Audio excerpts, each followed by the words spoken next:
Sejam todos bem-vindas, bem-vindos e bem-vindes a esse encontro formativo de hoje, com a presença da Natália Escolto, que tem um trabalho lindo, que a Pedagogia para a Liberdade a gente tem feito várias trocas, né, Natália, há algum tempo, tentado encontrar um tempo na agenda para a gente fazer um encontro com esse coletivo, com esse trabalho da Crioulas que vocês realizam. Para quem está chegando pela primeira vez no encontro formativo, pessoal, esse é um encontro para a gente se inspirar, para a gente abrir um pouco o nosso leque, conhecer coisas maravilhosas que acontecem no nosso Brasilzão, formas educativas, ter acesso a educadores que trabalham em várias áreas do conhecimento, saber que tem muita gente incrível fazendo a diferença no nosso território, né? Nos territórios brasileiros. E isso traz aquela luz de esperança para a gente. Então, os encontros formativos, eles têm essa intenção da gente se ver enquanto um coletivo de gente extraordinária fazendo coisas lindas acontecerem. Sair das ilhas, né? Tentar cruzar esses caminhos e dar visibilidade para práticas, ações, coletivos, atitudes, projetos, enfim. E como vocês sabem, esse encontro ele não se dá de uma forma unilateral. E o que é mais rico nesse encontro? É que vocês participem, participem com perguntas, com questionamentos, com insights, com o que vier. Queria passar a palavra para a Natália contar um pouquinho dela, do projeto dela. Boa noite, gente. Obrigada, Dani, pela essa abertura. Obrigada por me receber aqui. Estou muito feliz, né? Eu me sinto em casa, porque também sou aluna da PPL junto com o Instituto Comida e Cultura. Sou aluna da pós-graduação Comida, Cultura e Infâncias, Processos Sistêmicos de Educação Alimentar. Então, me sinto muito honrada de estar aqui, né, de ser uma aluna e também estar podendo ser prof também, né, porque a gente faz esse exercício, né, para aprender a ser professora, a gente também precisa aprender a ser aluno e vice-versa. Então, é muito bom estar aqui e poder compartilhar um pouquinho da minha trajetória, da minha vivência. Mas já adianto que eu preparei uma apresentação utilizando algumas imagens que vão ser bem provocativas também, justamente para a gente poder ter essa pulguinha atrás da orelha, né? Pensar a alimentação entre vários lugares e pensamentos, ferramentas, tecnologias, conceitos.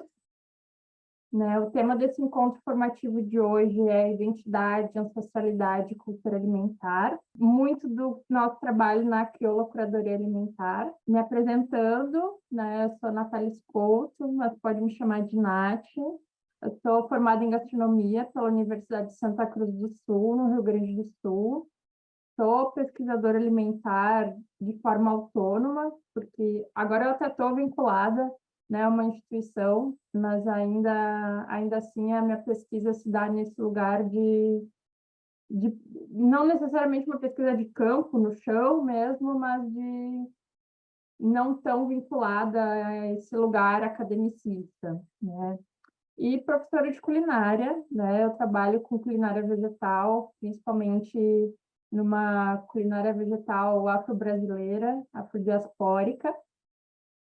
Sou editora e curadora de conteúdo na Crioula Curadoria Alimentar, que é um negócio social de mulheres negras aqui do Rio Grande do Sul e do Paraná, né? Nós somos mulheres negras do Sul, né? Junto comigo está a Bruna de Oliveira, a Bruna Crioula, que muitas pessoas conhecem, a Alene Godoy, que é afroecológica nas redes sociais, e a Alana, que é a nossa designer e publicitária. Então, a gente trabalha com curadoria e marketing de conteúdo, pensando alimentação e formações, né, em alimentação ancestral e ecológica. Desde o ano passado, a gente está numa jornada ancestral no curso Alimentação Saudável numa Afroperspectiva. Então, também sou prof, né, uma das professoras anfitriãs no curso.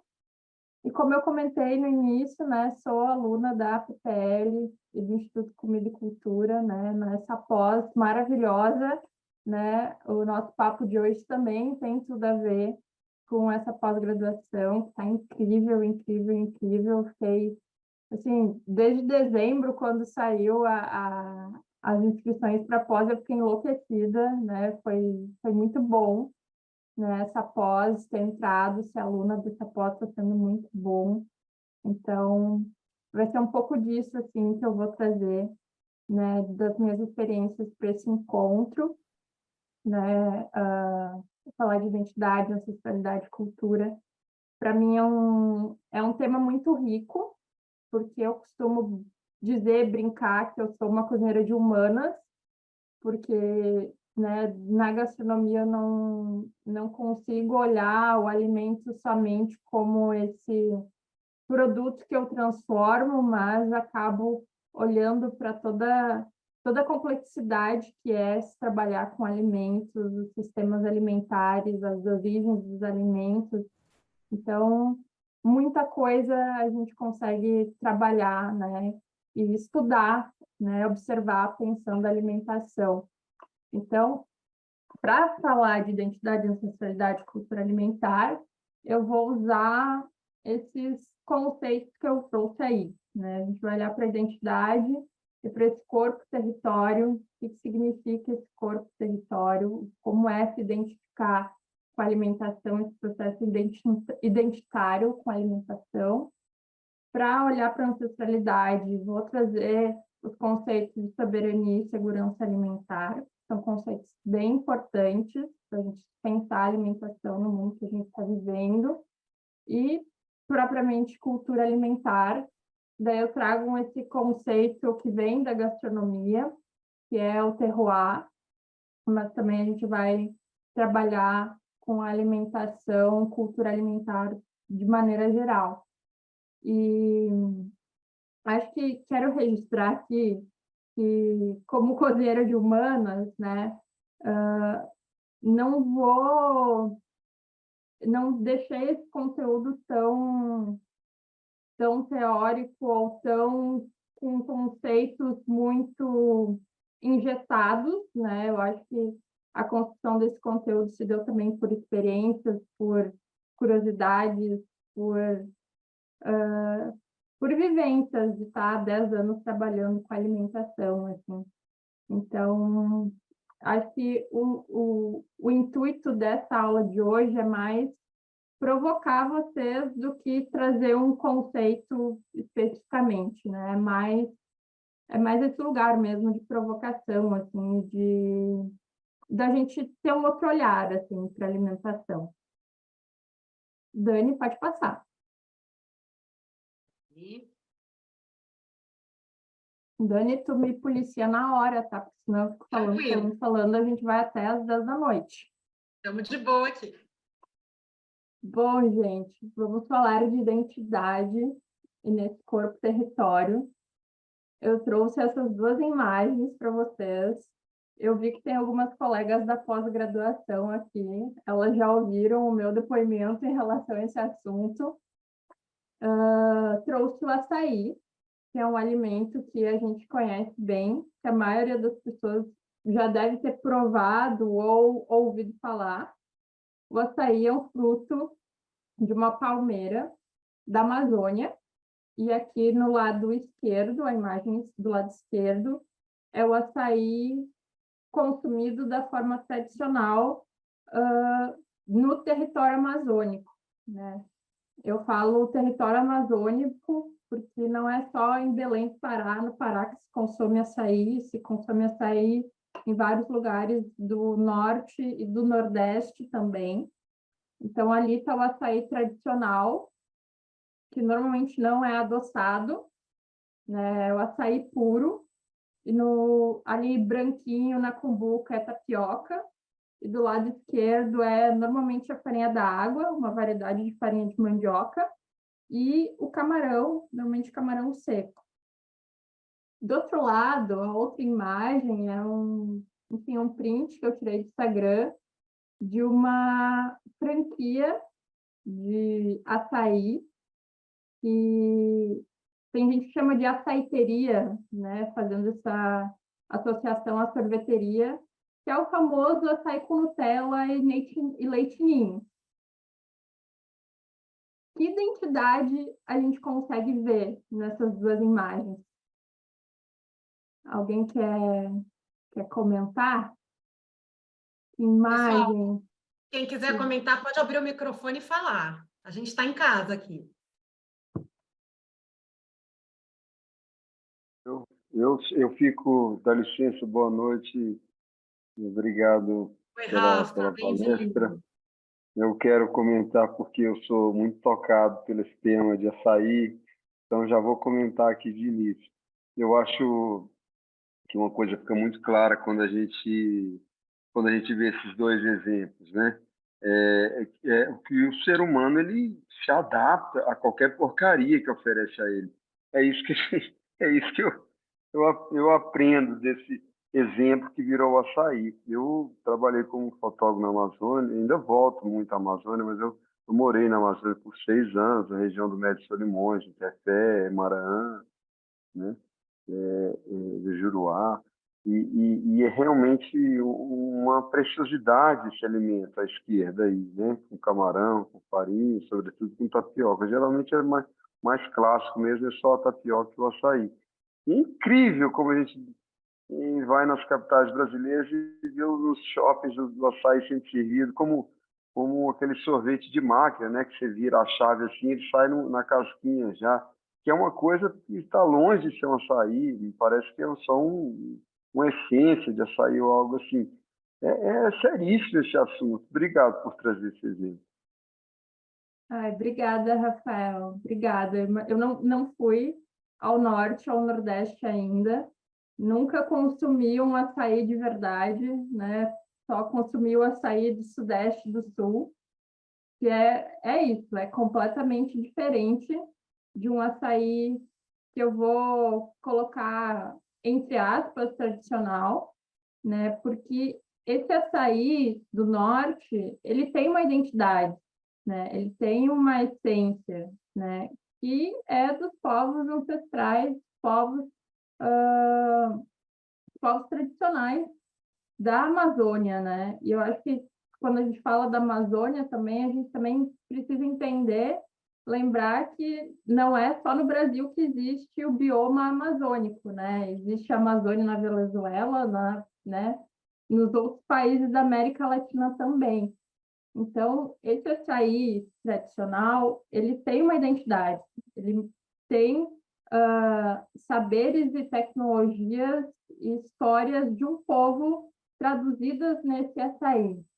O açaí das Arábias, do lado esquerdo, está totalmente fora desse lugar identitário, né? Ele foi completamente desconectado da origem do açaí e se transformou num produto muito comercial, muito padronizado, né? Que tem uma identidade que é uma identidade globalizada, padronizada, né? É isso, tu entra em qualquer shopping, tu acha um quiosque de açaí. Mas é isso, a maioria das pessoas que estão consumindo esse açaí com Nutella e leitinho, muitas vezes não sabem a origem do açaí ou não sabem como é consumido o açaí de maneira tradicional. E acho que um ponto importante é que a gente está trazendo essa discussão, mas assim, açaí com Nutella e leitinho é gostoso. Assim, quem gosta de doce, açúcar, é gostoso, né? A gente não está aqui entrando num lugar de punitivismo e proibir as pessoas de consumirem um açaí com leitinho, um açaí e sorvete, mas discutindo como essa transformação acontece e a importância da gente entender essa identidade de um alimento e o que isso representa. Pode passar, Dani. Esse conceito do corpo-território é um conceito que o Eduardo Miranda criou.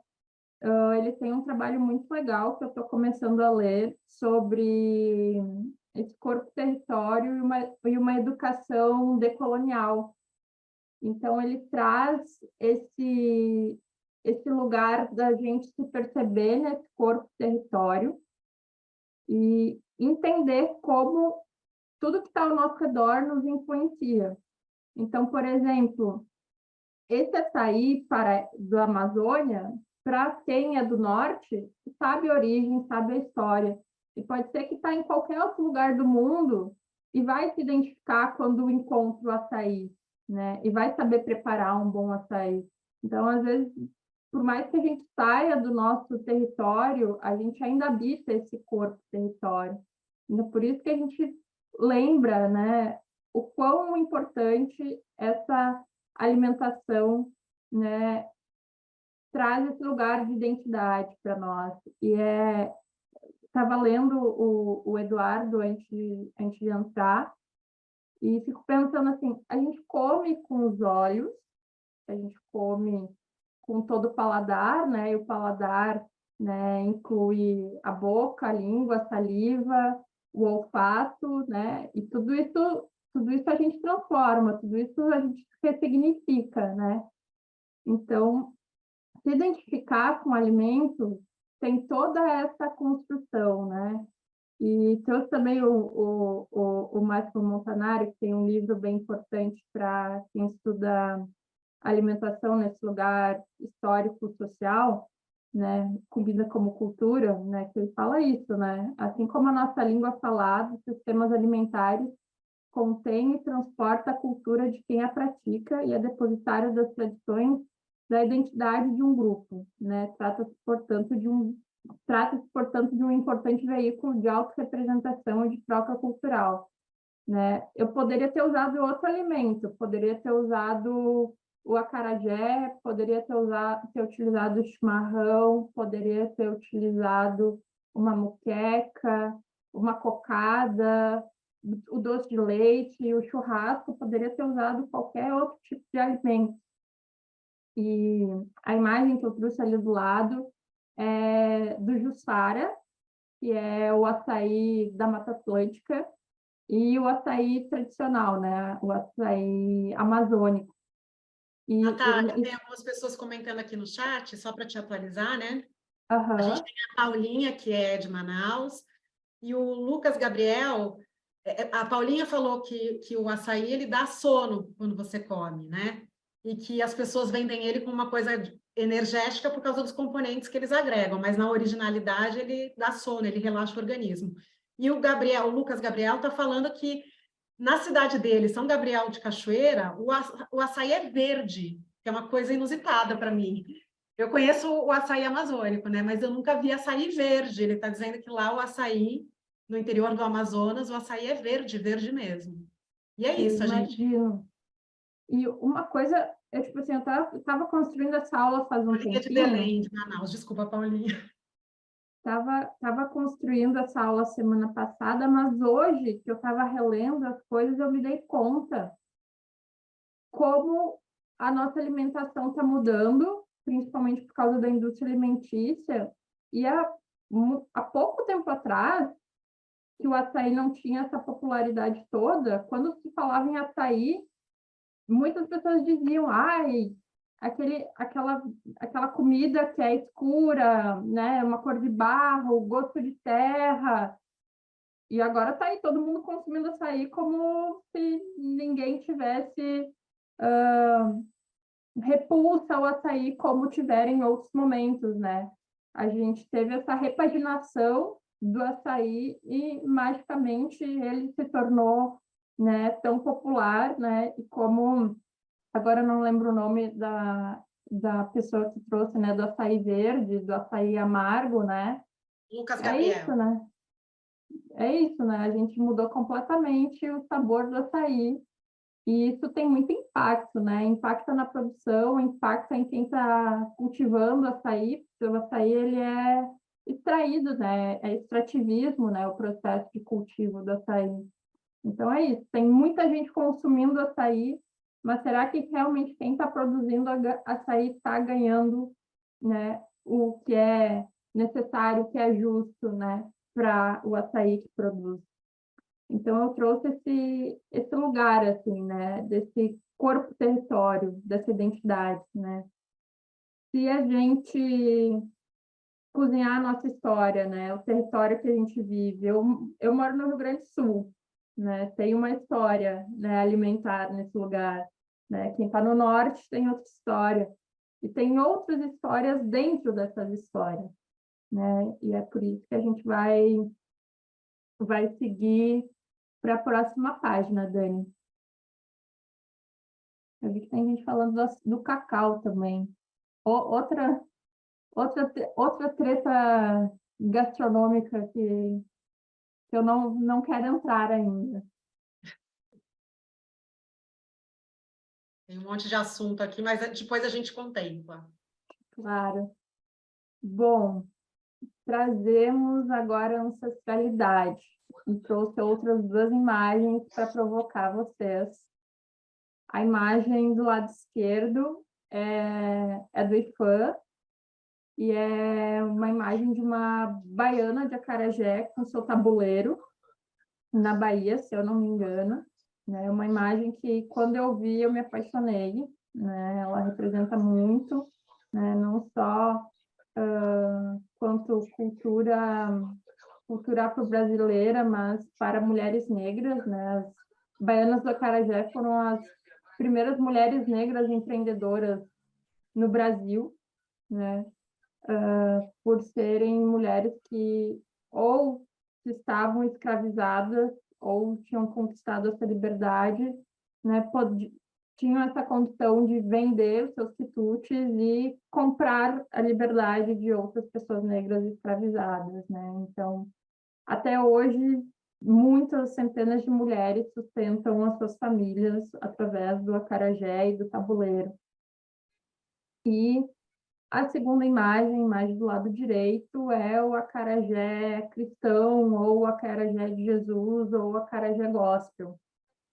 Essa imagem, agora não lembro de que ano é, mas no início da pandemia, 2020, 2021, começou a se falar um pouco mais sobre essa imagem, sobre essas bancas de açaí não, desculpa, de acarajé evangelizado ou catequizado, digamos assim, principalmente por muitas pessoas considerarem como uma apropriação cultural, mas principalmente por ser um apagamento histórico-cultural, né, desse alimento que tem origem africana, que é uma tecnologia ancestral, né? Eu imagino que todos conheçam, né, mas o acarajé é um bolinho feito com feijão fradinho e cebola.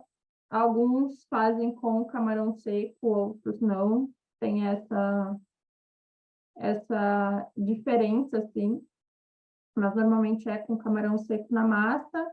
O recheio é vatapá e caruru, também é uma massa feita com um creme feito com amendoim, castanhas, mais camarão, né? E uma salada verde com tomate verde, normalmente.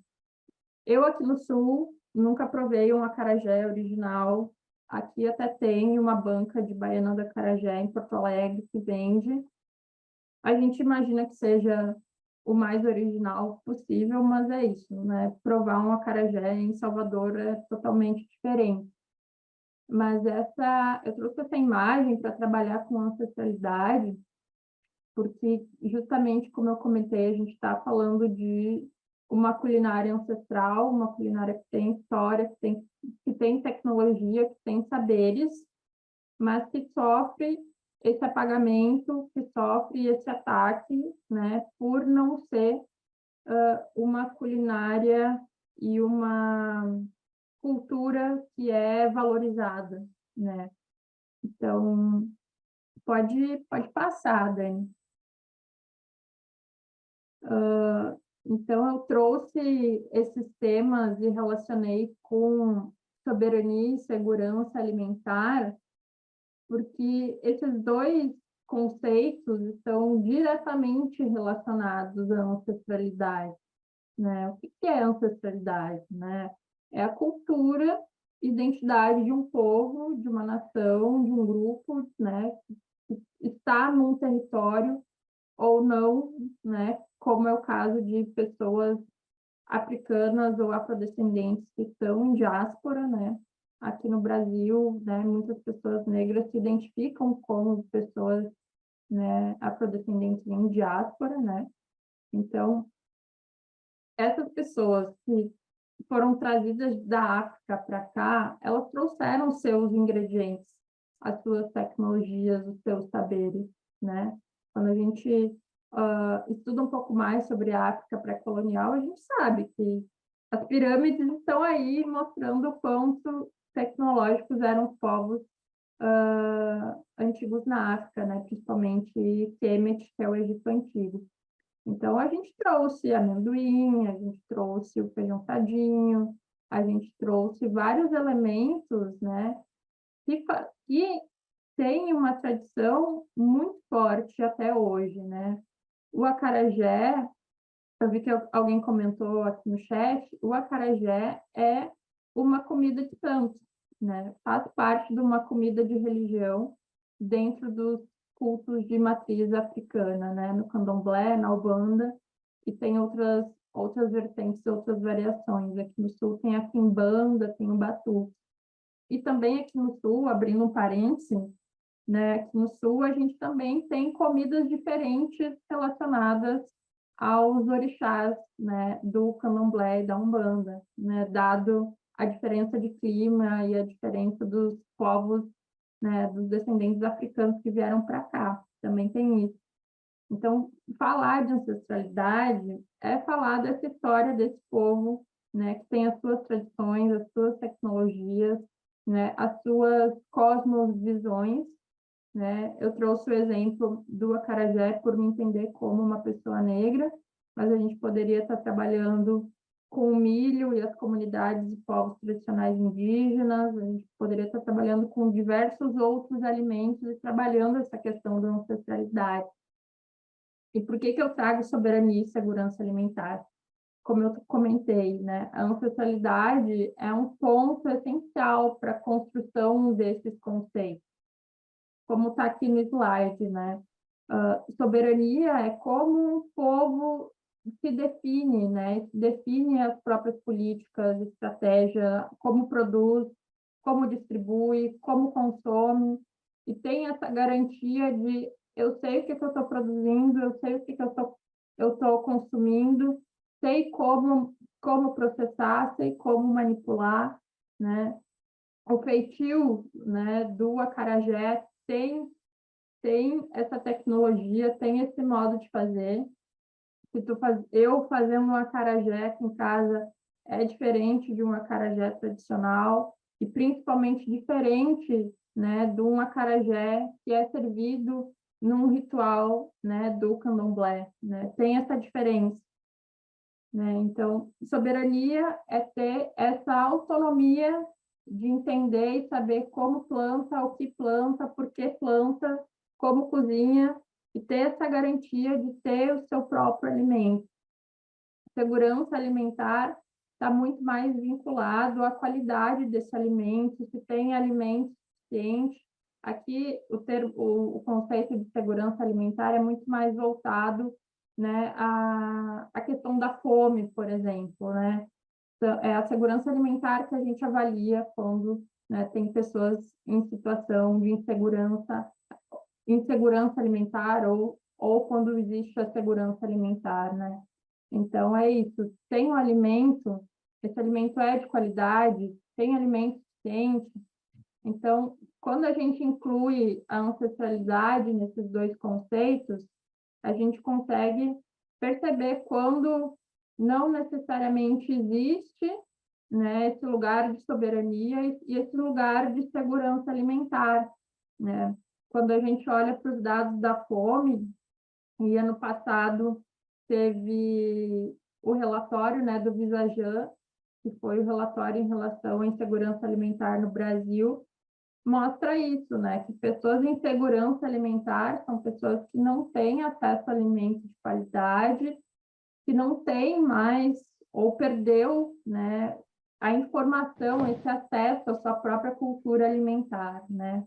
Pessoas em situação de insegurança alimentar normalmente têm esse estão nessa categoria, né? São lugares que não têm alimentos de qualidade, né? Normalmente tem muito industrializado, ultraprocessado, e já não tem mais aquele saber popular, por exemplo, de utilizar uma punk, né? Uma planta alimentícia não convencional, porque está sendo bombardeado o tempo todo de industrializados.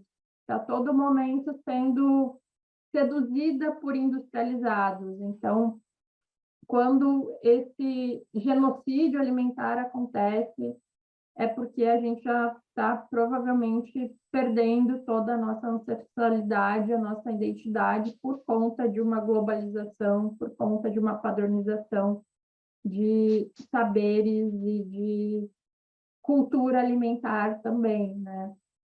Mas não sei se alguém trouxe alguma coisa no chat, se está tudo bem, se vocês estão gostando.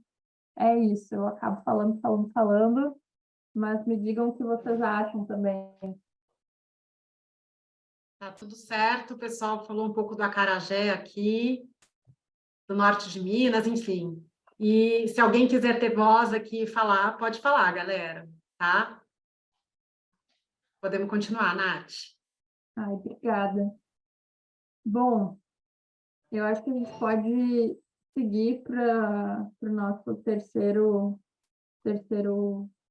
papo, terceiro conceito, que é cultura alimentar.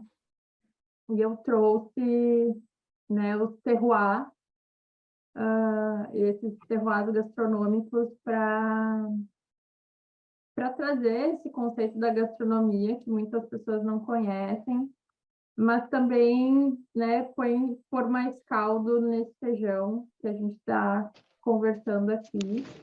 Eu trouxe essa matéria, que é da Vogue, que a chefe Aline Chermola é colunista da Vogue, e ela trouxe essa questão do angu não é polenta, né, que a gente aí vai falar sobre o milho e preparações e tecnologias ancestrais, né? Normalmente as pessoas relacionam a polenta à comunidade italiana, às tradições italianas. Eu que moro no sul, tem colônias italianas aqui, né? Foi um estado onde teve muita imigração italiana e alemã também. Então, quando se fala em polenta aqui, é coisa de gringo. Mas a gente tem esse outro prato, que é tradicional, mas não é muito conhecido, que é o angu, que também é um purê de milho, né? Que ele varia um pouco na textura no tipo de milho, mas é isso, o angu não é polenta, embora seja feito com milho, seja muito semelhante. Ele tem uma outra história, uma outra origem, uma outra tecnologia e uma outra identidade, uma outra cultura alimentar, né?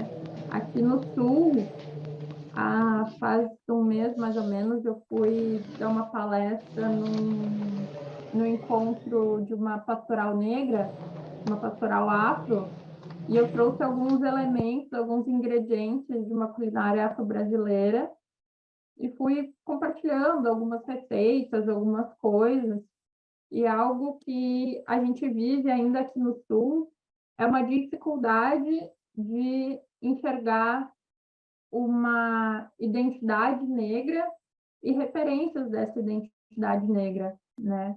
Então, muitas pessoas assim estavam na dúvida, assim, já surgiram algumas receitas assim, o pessoal estava na dúvida se era de origem africana, assim. E daqui a pouco surgiu, e angu? Angu é africano? Eu disse, gente, totalmente. E começou a pipocar, assim. Tipo assim, uma pessoa, mais uma, tipo assim, várias pessoas comentando, tipo, mas eu fazia angu desse jeito. Fazia canjica, né? O carreteiro, né? Daí outras pessoas trouxeram do carreteiro ser de Xangô. Então, foi pipocando, né? Essas referências alimentares. Então, Nath, oi, rapidinho, eu acho que foi a Luísa que levantou a mão. Eu não tô, ela não está mais com a mão levantada. Você quer falar, Luísa? Você levantou a mão? fica à vontade, Luísa. Não, eu não estava tentando entender ainda o conceito de terroir gastronômico, daí eu fiquei com a impressão que é uma questão mais que coloca o território, a história, junto com essa questão da alimentação, mas eu fiquei na dúvida, eu meio que entendi que era isso e deixei para lá, mas se você puder descrever mais o conceito, eu agradeço. Claro, eu ia chegar nesse ponto, né? Falei desse lugar de cultura alimentar, mas eu queria incluir o terroir nessa conversa, porque é muito do que tu já entendeu, Luísa, né? Eu trouxe, depois tem mais um conceito, mais uma fala ali, que terroir normalmente está vinculado ao território, né? E dentro da gastronomia a gente vai ouvir muito isso quando a gente fala de vinho, quando a gente fala de alguns alimentos como queijos, alguns doces, por exemplo, o espumante, aliás, o espumante champanhe, ele se chama champanhe porque ele é da região de Champagne, na França. E por ele só ser produzido naquela região, ele é chamado de champanhe. Então, ele tem esse reconhecimento desse terroir. O território de Champagne tem características específicas que estão relacionadas ao território, ao meio ambiente, ao solo, né? Ao solo, enfim, ao bioma. Tem questões de práticas sociais, então, como esse povo, como essa comunidade se relaciona com esse alimento, né? Tanto culturalmente como socialmente. Então, o terroir tem esse lugar de ser essa característica do território, mas também das pessoas e da cultura desse território, né? Então, trouxe esse exemplo do angu não é polenta justamente por isso, né? É um elemento, é um alimento que é muito comum, e não só os povos africanos, como diversos outros povos no mundo, utilizam o milho, mas não usam da mesma maneira. Então, a gente está falando de diversas culturas alimentares a partir de um mesmo alimento. Dani, pode passar de slide?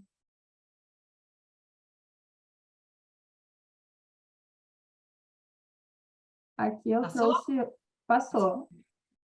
Aqui eu trouxe outro exemplo, que é o exemplo do teff, que é um grão semelhante a um grão de arroz, um cereal, né? Então, eu trouxe essas duas notícias.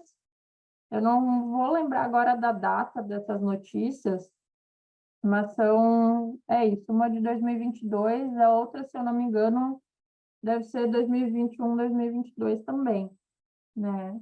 O Mundo Negro diz assim: teff é um grão ancestral africano altamente nutritivo. E o GZH, que é um jornal aqui do Sul, né, fala: conheça o grão fit que veio da África e começa a ganhar espaço no Rio Grande do Sul. É outra problemática aí para se trabalhar. Por que eu trouxe esses dois exemplos, né? O teff é um grão ancestral muito utilizado na África, né, em várias culturas alimentares dos povos africanos. E ele tem esse lugar ancestral, né, porque ele era utilizado de forma específica, né? Até na notícia do Mundo Negro, eles até trazem uma receita de um pão, que é um pão achatado, tipo uma panqueca, tipo um naan, tipo uma tortilha, né? Semelhante à tortilha. Então, ele tinha esse grão, né? Além de ser nutritivo, ele tem um lugar histórico-cultural para essa ancestralidade africana. E quando a gente olha para essa notícia do ZGZH, o que mais chama atenção é que é um grão fit que veio da África. Assim, a história do grão não está na notícia. Eu li a notícia, tipo assim, só diz que é um grão africano que vem da Etiópia, mas a origem desse grão, como ele era utilizado, por que ele era utilizado, né, foi completamente apagada. Então, né? Quando a gente está falando de culturas alimentares, a gente também precisa tomar cuidado com essas hierarquias que existem principalmente dentro da gastronomia, né? A gente poderia estar falando aqui, né, da culinária francesa, da culinária italiana, né, a culinária europeia. As culinárias europeias normalmente têm um alto valor, um glamour, né, um lugar de saber, de valorização, né, de ser esse lugar Status hierárquico social, né? mesmo, né? É. Então, quando a gente vê um outro alimento, uma outra cultura alimentar, né, sem, sem, sem categorizar, sem inferiorizar, sem comparar com outra cultura alimentar, é importante, né? Porque a gente acaba valorizando essa cultura alimentar e entendendo, né, esse lugar histórico, cultural, identitário dessa alimentação. Então, até eu trouxe essa fala, né, do Hernandes, né? Uma cultura alimentar é o resultado de um longo processo de aprendizagem que inicia no momento do nascimento e se consolida no contexto familiar e social. Por essa razão, é fácil compreender que as diferenças na alimentação podem ser vividas numa mescla de surpresa, estranheza, desconfiança e, em certos casos, repulsa. Então, até esse texto é muito bom porque ele fala de globalização e por mais que eu tenha trazido esses três elementos, três conceitos, a todo momento, né, eu estou falando de cultura alimentar, mas estou falando de ancestralidade, né? Estou falando de identidade aqui também e vice-versa, né? Esses três conceitos, né, a gente não consegue trabalhar com eles de uma maneira isolada, né? Tá tudo conectado, né? E esse é o bacana da alimentação, né? A variedade de olhares pode ser através de um alimento, de uma cultura alimentar. E esse lugar da globalização é impressionante, né? Dessa padronização que a gente está vivendo, né? Quando eu trouxe o açaí, né? O açaí sendo padronizado, o feijão tradido e o acarajé sofrendo esse pagamento. Outro exemplo que eu poderia ter trazido é da tapioca, que para o sul e sudeste, ela está sendo vendida de maneira mais comercial não faz 10 anos. Não tinha tapioca no supermercado, como tem nas feiras no norte e nordeste, que é comum da cultura de lá. Então, aqui, quando a tapioca veio, ela veio totalmente, assim, veio num lugar de um alimento brasileiro, mas ainda num lugar muito fitness, sem glúten, né? Também ainda muito desvinculado da real história da tapioca, né? Então, eu lembro que quando eu entrei para a faculdade de gastronomia em 2012, para fazer um trabalho sobre culinária nordestina, eu tive que literalmente comprar polvilho, hidratar e fazer a tapioca do zero. Não tinha, né? E também não tinha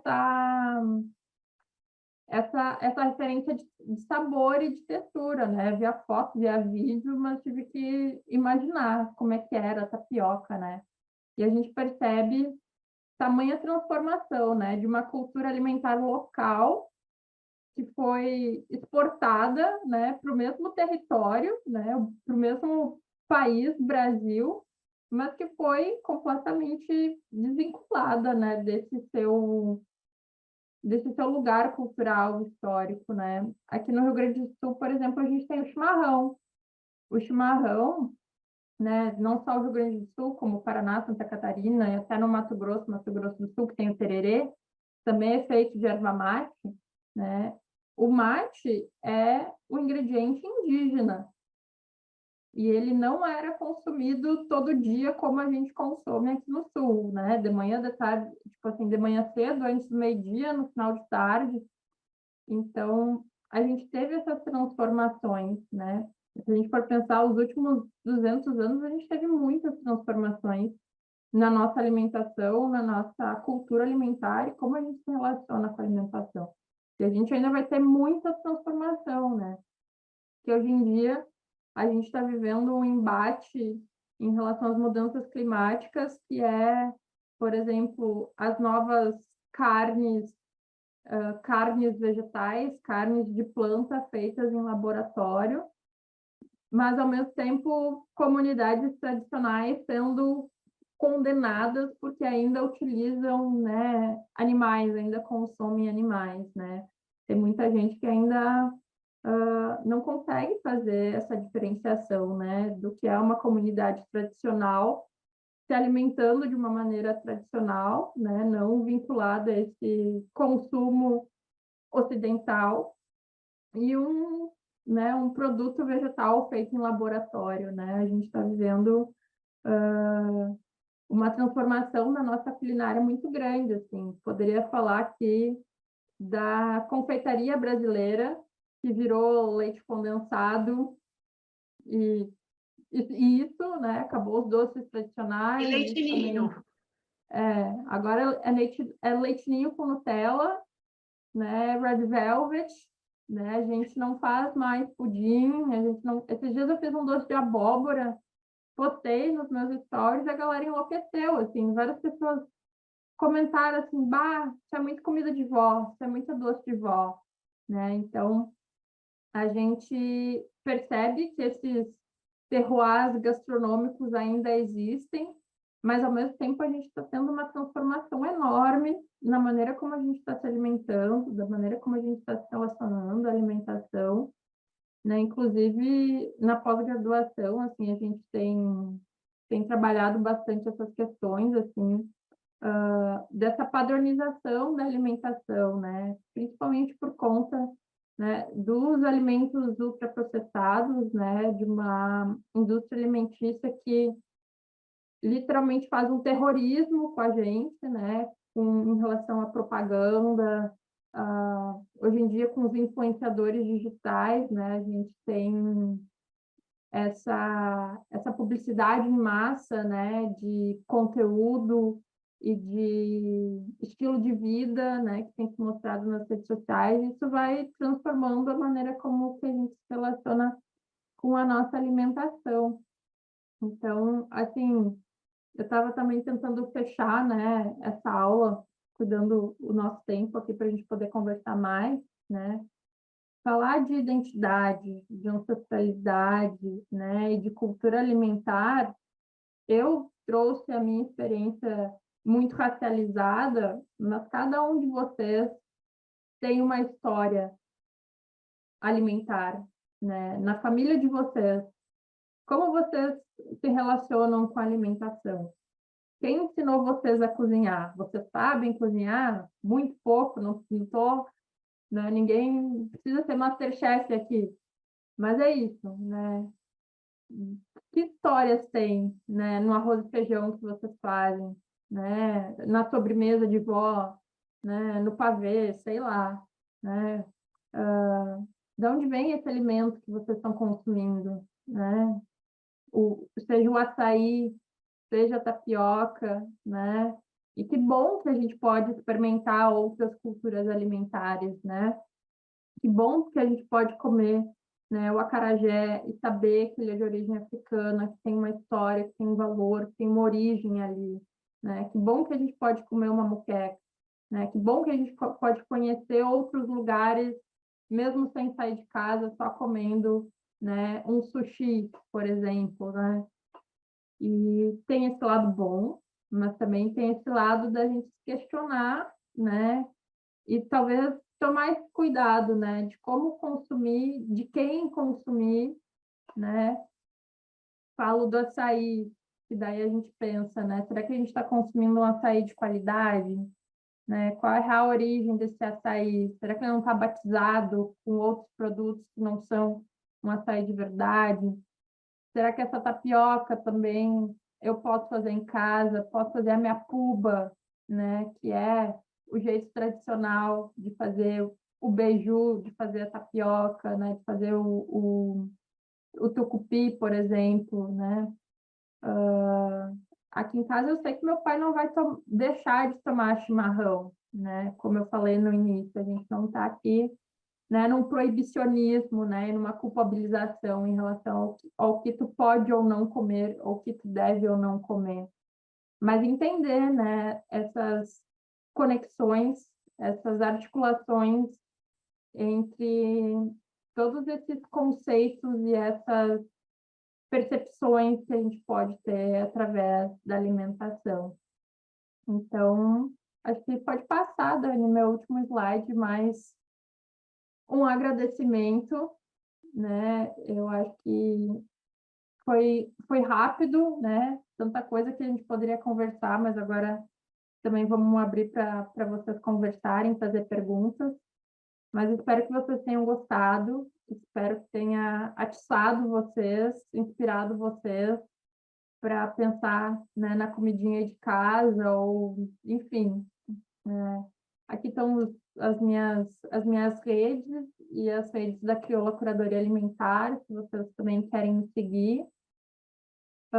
Cozinha Sua História é o nome do meu projeto, que trabalha com ancestralidade africana, pensando na culinária afro-brasileira. Então, lá tem poesia, tem receita, tem de tudo um pouco. Então, obrigada, né? Estamos aí para perguntas, comentários, intervenções.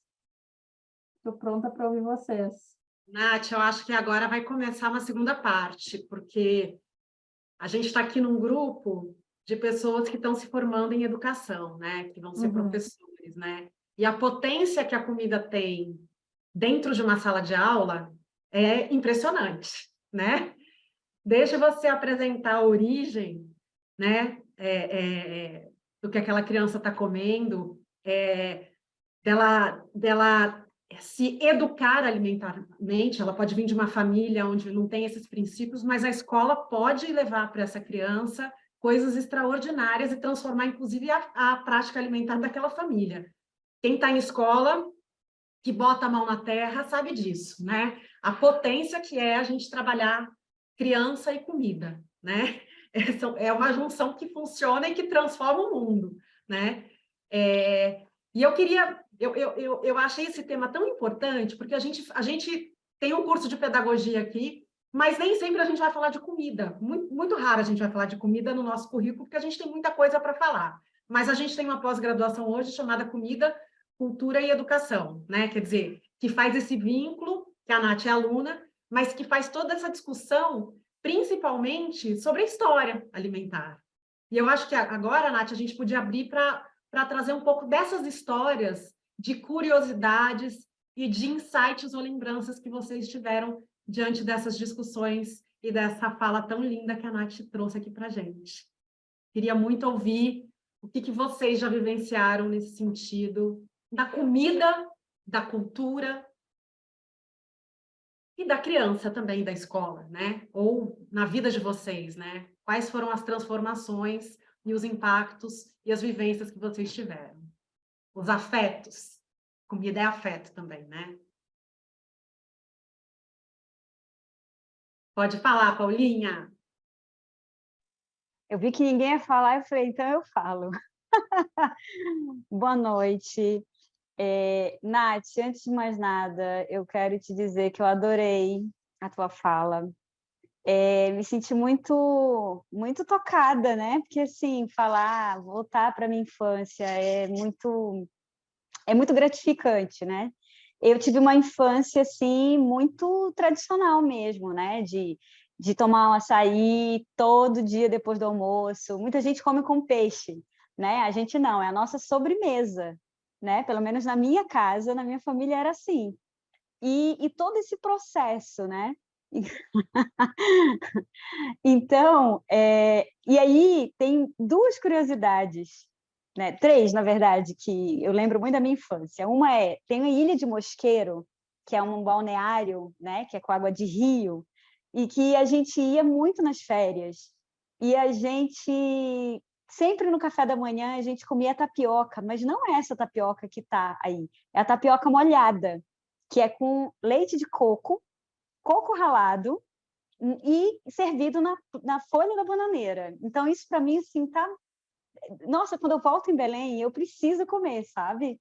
Porque me remete à infância, o meu pai que já não está mais aqui, enfim. Então, é muito legal. A outra curiosidade, nós somos conhecidos como Papa Chibé, né? Porque a farinha de tapioca, ela é muito mais barato, né? Então, as pessoas misturavam com água para aquilo encher, estufar, e, normalmente, as famílias de baixa renda. E era isso que matava a fome, sabe? E, além disso, Belém é a cidade das mangueiras. Então, na época de manga, as mangas caíam e todo mundo corria para pegar, para se alimentar, entendeu? Então, são referências que eu tenho. E, por fim, que eu acho que é uma perda enorme para a nossa cidade. Nós tínhamos uma tradição de sanduíche de carrinho. Eu não sei se é comum em outras cidades, mas nós tínhamos uns ônibusinhos nas ruas, e depois das baladas, as pessoas iam comer esse sanduíche de carrinho, né? E tem um que é super conhecido, que era o Miléu, em Belém, e que agora está sendo substituído por, que eu não acho que seja comida, né? Mas, enfim, McDonald's, Burger King. Então, aqui, aí todo mundo diz hoje, mas é feito na rua, e enfim. Só que era comida de verdade, mesmo que tivesse a poeira, mesmo, entendeu? E era tradicional. Eu fui falar com um amigo meu e disse que não tem mais, que o Miléu virou agora um estabelecimento que não é mais o mesmo sabor. Enfim, eu não quero me estender muito para que outras pessoas possam falar, mas assim, são curiosidades, né, que é muito típico de lá, porque eu acho que o norte é muito isolado, ou pelo menos foi muito mais, né? E a gente não tinha, né? E esqueci uma outra coisa. A gente tem agora pizza de jambu com camarão. Quer dizer, o jambu, para quem não sabe, é uma folha que deixa a língua e os lábios um pouco dormentes, né? E que é típico em outros pratos. Mas, enfim, e agora nós temos isso. E é muito bom saber, inclusive, que nós temos em Belém um chefe, quer dizer, na verdade, em Alter do Chão. Eu esqueci a casa do Saulo. Ele fez, inclusive, a comida agora para o... teve um evento super movimentado, acho que foi para o rei Charles. Ele fez, enfim, Belém, né, e a Amazônia, logicamente, eu acho que tem muita coisa. Quem nunca foi, agora veio o meu lado, né, de fazer a propaganda. Vale muito a pena conhecer a Amazônia, gente. Tem muita coisa legal, e não é só comida, são os rios que parecem mar, e os peixes, enfim. Eu estou, assim, muito emocionada. A Paulinha é sacanagem, porque a culinária de Belém, gente, é uma coisa absurda. É uma coisa... As frutas são outra coisa. Sorvete, né? Da Cairu. É um absurdo, sorvete Cairu. Mas a maniçoba, o tacacá, o tucupi, é uma coisa que o Brasil não conhece, que o Brasil precisa conhecer. Sim. Esse é o nosso território, né? A gente conhece crepe, mas a gente não conhece essas coisas. A gente conhece croissant, mas não conhece a culinária paraense, que é uma coisa extraordinária. É uma coisa surreal. O jambu, só para fazer um adendo, eu até plantei aqui em casa o jambu, porque eu sou apaixonada por jambu, e a gente chama de planta mágica aqui, né? Porque ela realmente é mágica. Ela causa uma... As crianças, quando experimentam, falam, olha, essa planta... Eu sempre inventei uma história em cima do jambu. Porque o sensorial... Quem aqui ainda nunca comeu jambu na vida? Tem alguém aqui que nunca comeu jambu? Gente, para falar para as crianças, e é claro que é só um pouquinho, a florzinha do jambu ela é super potente, a folhinha menos. Mas é uma coisa misteriosa, porque ela traz um impacto sensorial surreal, entendeu? Então, tem muitas camadas. A cachaça de jambu, vocês conhecem, né? Cachaça de jambu, todo mundo conhece. Pois é. É mais ou menos por aí. Lu, pode falar. Eu ia comentar pode falar, desculpa. Dessa agrobiodiversidade do Brasil, né? Como tu trouxe, tipo assim, a gente conhece tanto outras culturas alimentares, a gente tem importado outras culturas alimentares, mas é isso, a gente não conhece quem está logo ali, né? Tipo assim, Se a gente for falar de fruta, alguém aí conhece butiá? A Ana Paula falou que conhece, mas assim, butiá também é uma palmeira da Mata Atlântida que dá um frutinho laranja, um caroço, que tanto a polpa quanto a semente é aproveitada para uso cosmético, para um monte de coisa. Então, assim, o Brasil é riquíssimo. Lu, pode falar. Oi, queria falar. Eram três coisas, mas acho que eu só estou lembrando de duas agora. Tá bom, uma das coisas é. Ah, lembrei a terceira. Eu sou descendente de português, né, por parte de mãe, e nicaragüense por parte de pai. Então, imagina a mistureba, né, de culturas. E daí é muito interessante, porque, por exemplo, meu pai viajou agora e trouxe de lá balas, que ele chama de leche burra, que parece um caramelo, mas é diferente, não é um caramelo. E trouxe para o meu filho que nunca tinha comido. Gente, o meu filho e o meu pai sentam e ficam comendo aquela bala desesperadamente, porque para o meu pai é uma memória afetiva e o meu filho agora ama a tal da leche burra que veio da Nicarágua, entendeu? Sabe essas coisas assim? Muito interessante. Outra coisa, né, por parte de português, assim, aquele costume, né, dos peixes, do bacalhau, e enfim, e vários outros doces que a gente não encontra aqui. Então, de Natal, eu lembro que a minha avó e meu tio ficavam fazendo um doce português, não é bem um doce, é um negócio lá de massa, que chama filhós, e que é super difícil de encontrar aqui, e até a receita, e minha avó é falecida, esse meu tio é falecido, e minha mãe e minhas outras tias, elas têm uma lembrança de quando a minha avó fazia massa e o meu tio esticava a massa no joelho. Então, a gente está para fazer uma reunião familiar para tentar resgatar a forma, a receita, porque cada uma lembra de uma coisa, e como que fazia, sabe? É muito interessante. E a outra coisa que eu queria falar, né, compartilhar é que, relacionando então a comida com a escola, né? O meu filho aprendeu desde pequenininho no jardim de infância a tomar chá sem açúcar. Sempre tomei chá com açúcar. E desde então, quando ele começou a tomar o chá sem açúcar, nunca mais a gente tomou chá com açúcar. E ele adora tomar chá. E café, aprendeu a tomar cafezinho na pandemia comigo sem açúcar. Então, são coisas que realmente a escola contribui para a formação da pessoa, sabe?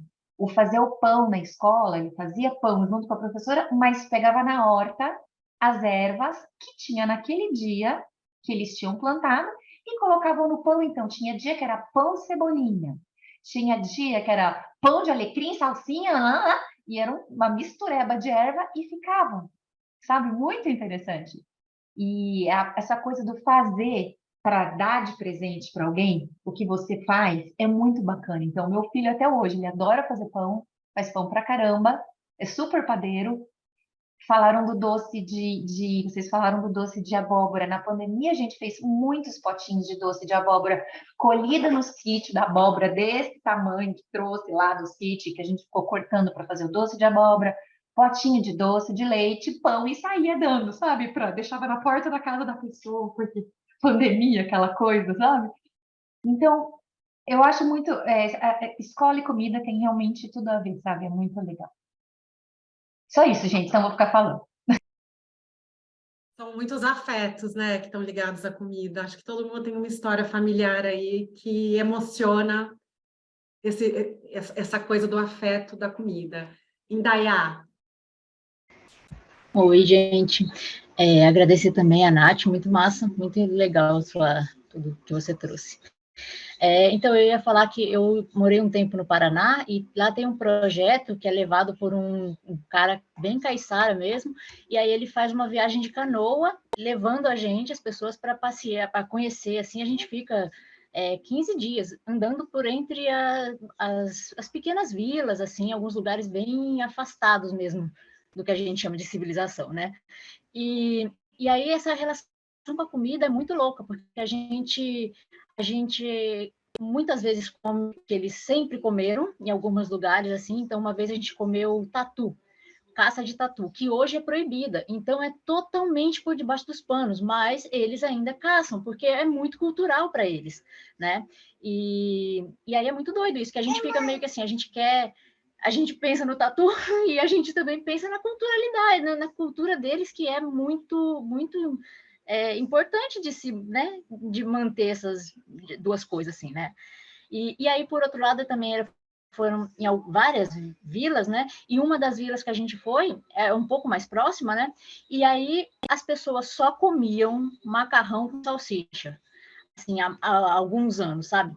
E aí eles mesmo comentaram que tem várias pessoas ali que já tiveram câncer agora, de poucos tempos para cá agora, né?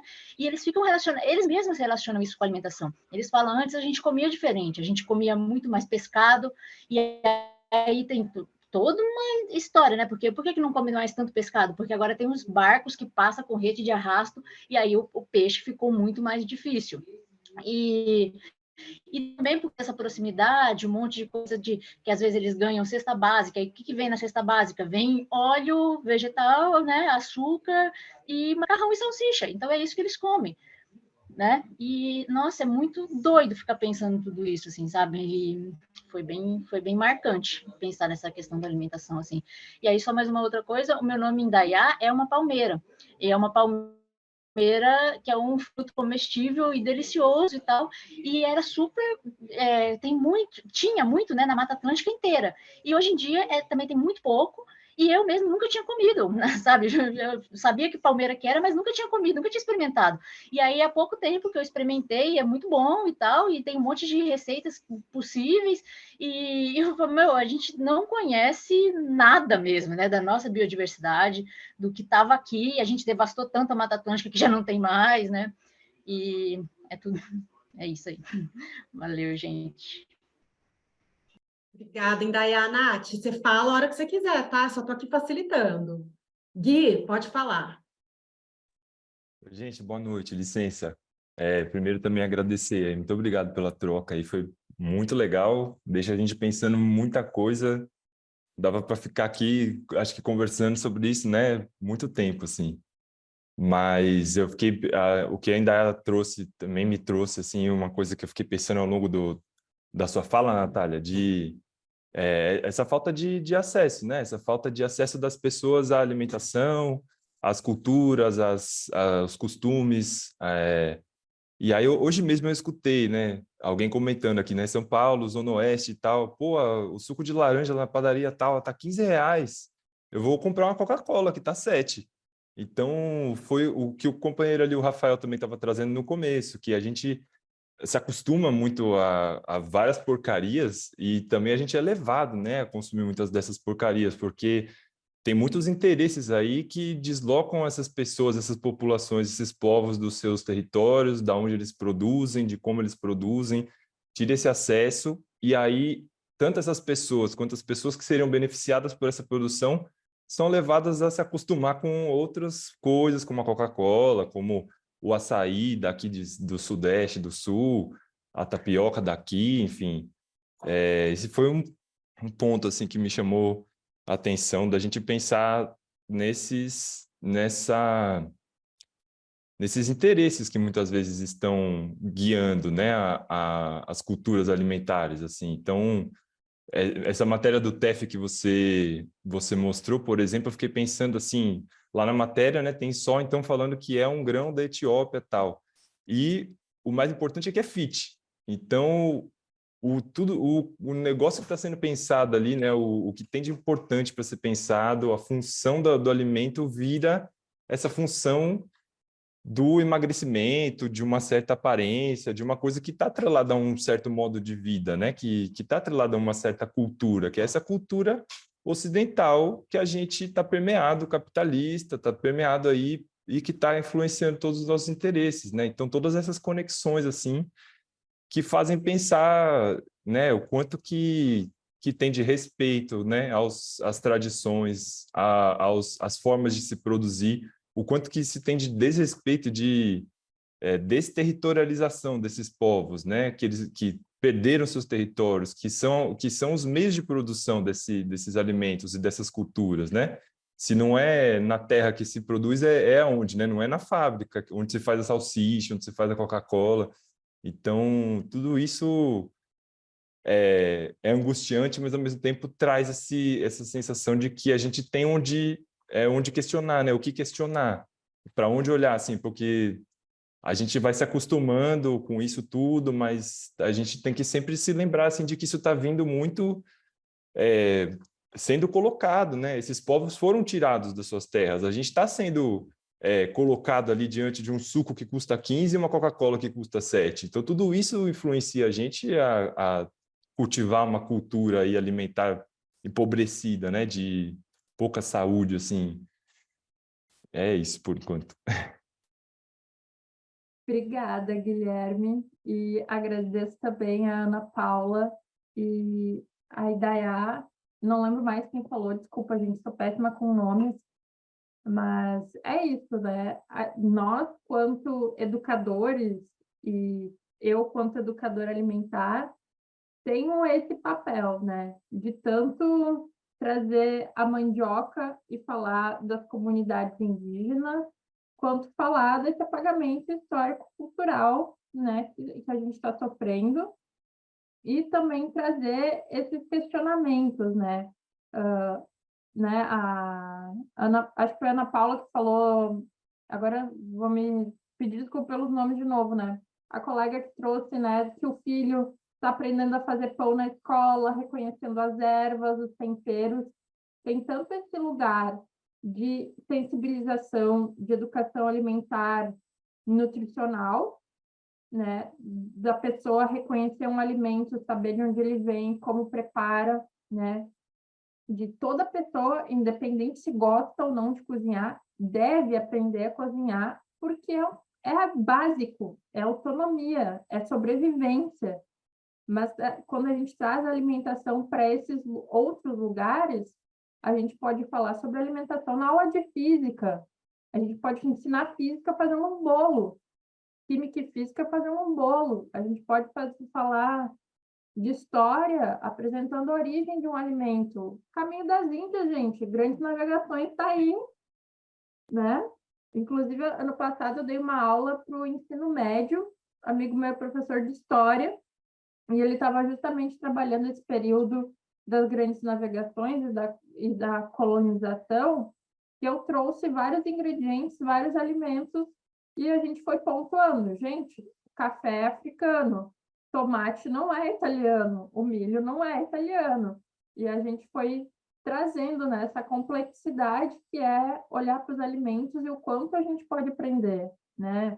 Alimento não é somente comida, mas também é remédio, né? O quanto as culturas tradicionais também utilizam, né, dos alimentos como medicamento, né? A botânica vem daí.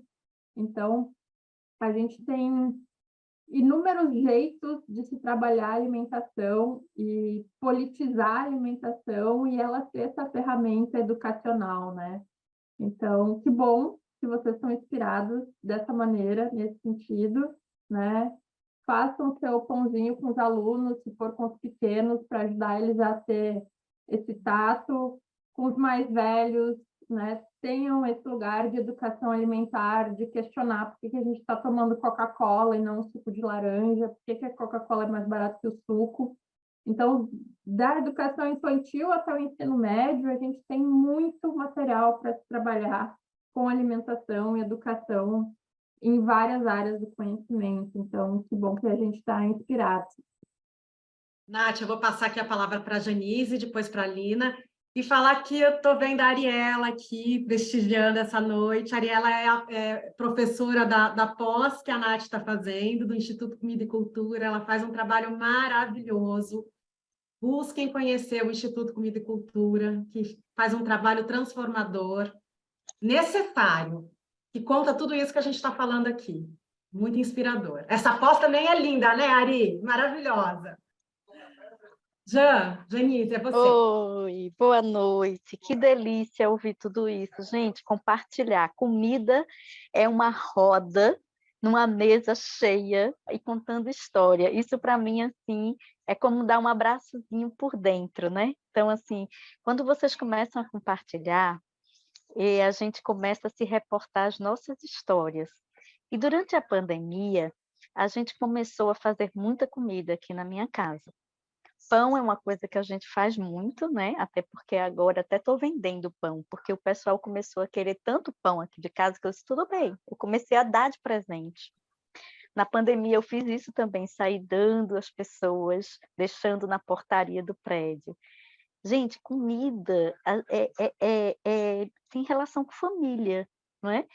E eu aqui em casa fui criada, minha mãe sempre achou muito estranho a gente abrir latas para comer, minha avó e minha mãe. E a gente começou a olhar para isso, né? O quanto a gente foi protegido dessa forma de alimentação, porque a gente comia muita coisa que se fazia em casa. Então, no São João, juntar as pessoas para fazer pamonha, canjica, e é 1 hora, gente, mexendo a canjica. Então, cada um cronometrava o tempo de 10, 15 minutos para ficar mexendo, né? Então, isso faz com que a gente se reúna. Então, quanto é precioso, né? A gente falar de alimentação, a gente educar com alimentação. E aí eu morei 10 anos numa chácara, onde essa história de pegar o ovo, ir lá buscar no galinheiro, e fazer o bolo com receita da vovó, isso é muito precioso, né, para essas crianças. Então, eu acho que a gente chegou ao máximo de tecnologia alimentar e a gente percebeu que isso traz prejuízos no âmbito da saúde. É lógico que a gente não vai ser radical de nunca comer um enlatado, eu não consigo ser tão radical assim, às vezes, se a gente puder escolher, a gente escolhe o natural, mas o fazer é que para mim foi falado aqui que é muito precioso, o fazer cantando, o fazer em oração, o fazer aplicando reiki no pão. E aí eu fazia os mesmos pães que eu fazia na escola, com meus alunos, eu faço em casa. E aí, esse é o primeiro ano que eu estou fora de sala de aula, estou dando mais aula para adulto, e aí as crianças começam a pedir para vir aqui para fazer o pão comigo. E esse final de semana, retrasado, eu peguei 2 ex-alunas e elas vieram fazer o pão. E elas faziam assim, Janice, por que o seu pão é mais gostoso? Eu não sei dizer por que o meu pão é mais gostoso, porque as mães, eu passo a mesma receita. E aí, uma delas, com 7 anos, assim, eu já descobri agora, porque você fica cantando, porque você fica falando com os anjos. E aí, aquilo foi tão precioso para mim, porque eu entendi que fazer a comida me faz um bem-estar pessoal, é terapêutico. E aí, essa comida, ela precisa realmente ser recheada de amor. Não adianta fazer comida pensando em coisa ruim. A gente tem que aproveitar esse momento precioso de estar com a gente mesmo para estar agradecendo aquelas mãos que plantaram, que colheram, que fizeram todo o trabalho para que aquele alimento chegasse, né, para a gente.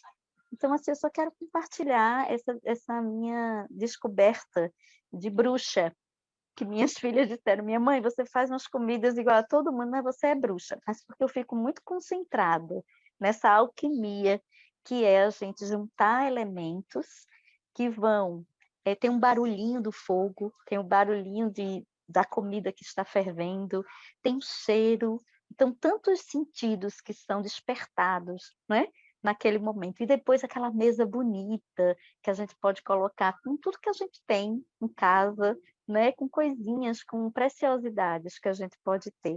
E que essa alimentação seja cada vez mais curtida pela família. Então, assim, eu só queria compartilhar com vocês essas minhas pequenas descobertas que estão sendo assim cada vez mais preciosas e que eu estou tentando passar para meus alunos, alunas e para minhas filhas, né, que também tem uma que é bruxa, também adora juntar e alquimizar esses elementos. Então, essa noite para mim está sendo muito prazerosa. Muito obrigada, Nath. Muito obrigada também você, Dani, que traz esses presentes para a gente. Muito obrigada. Ô, gente, é muita lindeza, né? Ai, ai. Lina. Estou vendo que está no final, né? Janice, você tem que ir na imersão, porque eu quero te conhecer pessoalmente, tá? A Janice ama tudo, assim, também. Mas eu sei que a gente já está no final. É sobre a ruptura, de alguma maneira, nessa era da consciência que a gente está vendo. Adaptações aquelas ao alimento que a gente recebeu culturalmente da nossa família, né? Então, por exemplo, a minha família e a minha geração assim, conhecida, assim, comia muita carne. Então, aquelas comidas assim, portuguesas, e muita carne assada, e muita carne isso, e aqui em casa mais ninguém come carne. Então, a gente teve que descobrir, assim, todo mundo quer comer orgânicos. Como eu vou falar daqui, é caríssimo. E a gente tem que descobrir o produtor tal, mas a gente faz isso. Então, meu filho vai ao Fundão, mora aqui no Rio. Ele vai ao Fundão num dia que ele não tem que ir no Fundão, que é longe daqui, só para buscar os alimentos de uma tal produtor, uma senhorinha que vem não sei de onde. E aquilo vem, é surpresa a cesta que ela traz. E a gente vai passar a semana com aquilo que ela mandou. Tem coisas que a gente nem conhece, nem sabe o que é. E a gente inventa. Então, isso tem sido de uma riqueza, porque a família inteira, assim, sabe, participa de toda essa confecção de tudo, desses alimentos. E tudo tem sido uma graça, uma maravilha. Mas a gente, na verdade, está reinventando uma cultura própria a partir dessa consciência. E não é só o que entra, é o que sai também. Porque a gente tem todo agora um processo de descarte de resíduo, e a gente não tem mais a culpa, por exemplo, quando sobra um alimento orgânico, porque a gente sabe que vai para a compostagem, imediatamente vai virar terra adubada de novo, e a gente planta aqui em casa. Então, assim, o alimento virou um centro da nossa vida familiar. Eu dos meus filhos adolescentes e tal. Então, tem sido, assim, um impulso maravilhoso. E uma ruptura, na verdade, com toda uma cultura que vinha de geração em geração, que a gente coloca, questiona, isso não é ecológico, a gente não pode mais comer a carne de boi, etc. Então, a gente está, na verdade, inventando e coloca, evidente, a canjica não tem leite de vaca, mas só tem leite de coco. Então, a gente usa leite de coco para caramba aqui em casa, então tudo assim. Fica mais gostoso, é isso, gente. Amei todo mundo falando. Quem falou aí do filhote, que é uma coisa maravilhosa da minha infância na Paraíba também. Eu procurei muito essa receita e nunca consegui encontrar. Então, se alguém tiver, pode mandar. Um beijo. Obrigada por tudo, viu, Natália, e PPL, todos esses amigos lindos. Um beijo. Gente, assim, ô, Nath, eu queria falar, a Nath Ariela, que está aqui também, como a comida movimenta a gente, né? Eu tenho certeza que está todo mundo aqui cheio de lembranças, borbulhando na cabeça, cheio de pensamento do que vai fazer amanhã para melhorar a alimentação, né? Como é que vai montar sua própria composteira? Porque é isso, ela transforma não só o que a gente ingere, né? Ela muda todo o caminho, né? Da compra até o descarte, né? A gente começa a ampliar essa consciência e isso afeta o mundo. Isso muda tudo, isso muda a história, né? Então, é muito sério. E é por isso que a educação, a comida tem que estar na pauta da educação. A gente tem que batalhar pela merenda escolar, que há muito tempo atrás era aquele biscoito com achocolatado, que veio a política da agricultura familiar e que muitas vezes a gente ainda volta para aquele lugar do macarrão, né? E essa é uma luta de nós educadores, né? Da sociedade inteira. Mas a gente que está nas escolas públicas, que somos educadores, que estamos aí, eu acho que é uma discussão que a gente tem que ter, né? O mínimo que a gente tem que ter é isso, né? Essa dignidade alimentar dentro da escola, né? Isso vale para todo mundo, não só as escolas públicas, mas as privadas também, que cometem atrocidades alimentares, né? Com as suas cantinas e com todo mais. Apesar de ter um monte de legislação, a gente tem cantinas absurdas ali dentro das escolas, ou ações, em vez de fazer uma coisa boa, faz uma coisa ruim, né? Em vez de fazer uma coisa saudável, faz uma coisa ruim, né? Então, é isso, é muito sério. Vou passar a palavra aqui para a Ariela, que levantou a mão. A bruxa mora aqui. Já que quem cozinha é bruxa, né, Nath? Temos uma bruxa mora aqui. Obrigada, Dani. Boa noite a todas e todos. E, Nath, parabéns. Eu estava aqui ouvindo quietinha, estava fechada a câmera. Mas ouvindo todas essas pessoas, eu vou ficando cada vez mais emocionada. O coração dá até um ataque cardíaco aqui de ouvir tudo isso, porque isso que a Dani falou, bom, para mim é primordial. Eu trabalho com alimento há muitos anos, né? Mas eu trabalhei muito tempo com comunicação, televisão. Aí, quando eu comecei a trabalhar com alimento, eu trabalhava na cozinha de um restaurante. E também, falando em ancestralidade, junto com a minha avó e minha mãe, e que são marroquinas, então tem toda uma história aí também ancestral interessante. Mas eu vi o alimento assim de uma forma mais ligada à gastronomia mesmo, né? Não era uma questão de alimentar, pensando em soberania, em segurança alimentar, ou pensando no alimento desde que ele é plantado até quando ele volta para a terra, como hoje em dia eu penso, né? Só que quando meus filhos nasceram, comecei a amamentar, eu comecei a olhar para o alimento de uma outra forma, não mais assim tão estética, mas pensando mesmo na questão da saudabilidade.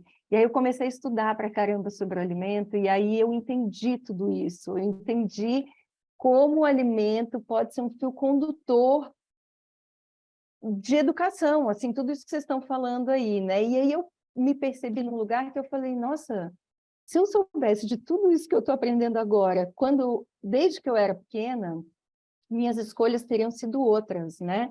Assim, politicamente falando, né? Não na política partidária, mas politicamente, porque para mim política está em tudo. Então, eu entendi isso e eu falei, as crianças precisam aprender isso na escola, desde que nascem, precisam aprender isso em casa, é claro, com a família, mas a escola precisa ajudar, isso precisa virar currículo no mundo, para a gente mudar os sistemas alimentares que estão, eu ia falar um palavrão, mas que estão acabando com o nosso planeta e vão acabar, na verdade, com a humanidade, né? Porque o planeta vai seguir e a gente vai morrer. A gente tem ouvido bastante sobre isso. Então, eu fico muito feliz, eu poderia ficar aqui horas falando sobre isso, que esse tema está assim, se espalhando e eu acho que nós, como educadoras e educadores, a gente tem realmente esse dever, né, de falar sobre a questão alimentar desde sempre, desde a primeira infância, em todos os lugares que a gente puder ir. Eu estou começando a ficar até... Eu falo assim, gente, eu só falo sobre isso, né? Estou ficando meio maluquete. Mas, enfim, aí estou vendo que agora um monte de gente está falando sobre isso. Então, é muito lindo, inspirador. Nath, obrigada. Dani também, por mais essa noite deliciosa. E todas as outras pessoas que falaram. Amei ouvir. Ari, já está convidadíssima para voltar aqui para a gente passar muitas horas falando sobre isso, porque é um assunto que mobiliza, né, gente? Gui, pode falar. Só para comentar rapidinho que eu trabalho numa escola onde eu tive... Opa, espera aí que tem um gato aqui junto comigo. Trabalho numa escola onde eu tive a honra de ter aulas com a Ariela, porque ela dava aulas para a turma ali, as aulas de comida e cultura, né, que aconteciam todas as quintas-feiras, e foi maravilhoso. Foi ali que eu despertei muito desse interesse, dessa consciência sobre as relações que o alimento tem com a vida, né? Com tudo que está em volta, com a produção, com o consumo, com a distribuição, com a nossa espiritualidade, com, enfim, vários afetos, várias coisas. E é isso, como isso reforça que a escola é um lugar onde isso pode ser muito potente, assim, né? Onde pode transformar muito as condições que a gente vive hoje, né? É isso. Só para te saudar, Ari. Obrigado. Obrigada, Gui. Tem que virar política pública, né, minha gente? Com a nossa força, assim, da sociedade civil e da educação, a gente tem que transformar isso em política pública. Vamos embora, todo mundo junto. É isso, a comida pode mudar uma sociedade, pode mudar o nosso futuro, junto com as crianças. Comida e criança junto, se a gente cuidar bem das crianças e cuidar da comida, do solo, a gente está nutrindo o futuro, né, galera? Então, é disso que a gente está falando aqui, a gente sempre fala disso aqui na PPL. São as duas formas da gente mudar o mundo, pela comida e pela infância, né? Natália, maravilhosa, foi lindo te ouvir. Olha quanta coisa suscitou aqui essa noite. Queria agradecer a sua presença aqui, agradecer todo mundo que ficou até agora, e eu sei que isso vai provocar outros momentos, outros encontros aqui na PPL, já vai virar pauta. A comida vai entrar no nosso currículo, é uma coisa que a gente já tem pensado, Ariela, bom você saber de primeira mão, uma coisa que a gente tem pensado aqui na PPL, justamente de trazer essas coisas que nenhuma outra escola traz de educação, né? Assim, no sentido formativo do pedagogo, né? Do professor, né? É tanta coisa que a gente pode desenvolver curricularmente quando a gente se apropria dessa história da comida, como a Natália falou, né? Dentro do currículo, mas principalmente na primeira infância, né, gente? O afeto que você cria pelo solo, pela terra, pelo fazer, a vontade, né? Na pedagogia Waldorf a gente fala muito disso, mas isso se aplica em outras pedagogias também, né? A gente desenvolver a vontade de não comprar pronto, mas de fazer com as próprias mãos, né? Que a gente está vivendo uma perda da vontade muito grande nessa época que a gente está habitando, né? As pessoas não querem fazer, as pessoas querem comprar tudo. E se a gente não souber fazer com as próprias mãos, nós viramos reféns desse sistema que aprisiona todo mundo, né? E das latinhas, não é isso, gente? E dos conservantes, e da Nutella, e do leitinho, né? É isso, a gente está virando prisioneiro desse tipo de coisa. E a escola ainda é um lugar que a gente pode afetar os futuros. Porque ali a criança está no meio da diversidade, a gente coloca isso no currículo e ninguém vai discutir isso com a gente, né? A gente pode fazer essa mudança e conscientizar a galera. Então, um assunto necessário, fundamental, primordial, que a gente trocou essa noite. Eu queria agradecer a presença de todos. Nath, gratidão. Vida longa ao seu projeto e aos frutos que ele vai dar aí. E a Ariela também. Pode falar, Nath. Gente, quero agradecer imensamente por esse encontro, foi muito gostoso, adorei as contribuições que vocês trouxeram, né? Fico muito grata por vocês terem gostado do que eu trouxe e se inspirado. Aproveito que a prof da pós está aí e acho que faço um convite para todos, principalmente quem está no chão de escola ou que tem filhos em idade escolar, que vão até a cozinha, vão até o refeitório, né? Vejam como é a merenda escolar na escola onde vocês trabalham, conversem com as merendeiras, entendam sobre o PNAE ou sobre o PAA, né? Busquem saber como é essa alimentação dentro dessa escola que vocês trabalham ou da escola onde o filho de vocês está inserido. Acho que foi a Larissa que comentou aqui no chat, que estudou na escola pública na primeira infância, e tem essa lembrança muito viva da merenda escolar, né? Muitos de vocês trouxeram muitas memórias em relação à alimentação, à infância, à família, né? Cozinhar também é afeto, também é político, também é tudo isso, né? A gente está falando desse lugar e a grande maioria de nós aqui tem acesso à alimentação adequada e tudo mais, mas também a gente vê o quanto, né, na educação pública, a merenda escolar é muitas vezes a única alimentação de muitas pessoas, de muitas crianças. Então, como a Ariela falou, a gente tem que estar em cima, a gente tem que criar política pública, né? Façam da cozinha da escola onde vocês trabalham, sala de aula também, né? Olhem para as cozinheiras, entendam as cozinheiras, as nutricionistas, os profissionais da alimentação que trabalham, né? Educando crianças, alimentando crianças, né? E olhem para as crianças de vocês, né? Vocês adultos e as suas crianças internas, como é essa relação com a alimentação e com cozinhar, né? Que a gente possa ensinar nossas crianças a terem autonomia, a terem esse autoconhecimento em relação ao próprio corpo, ao próprio paladar, né? Essa identidade, né? Se transformando nessa alimentação, né? Cada um tem a sua história, né? E cozinhar essa história, né? Pode ser muito rico. Então, muito obrigada. Uma ótima semana para todos vocês. E, enfim, cozinhem, gente. Bora cozinhar. Bora batucar nessas panelas.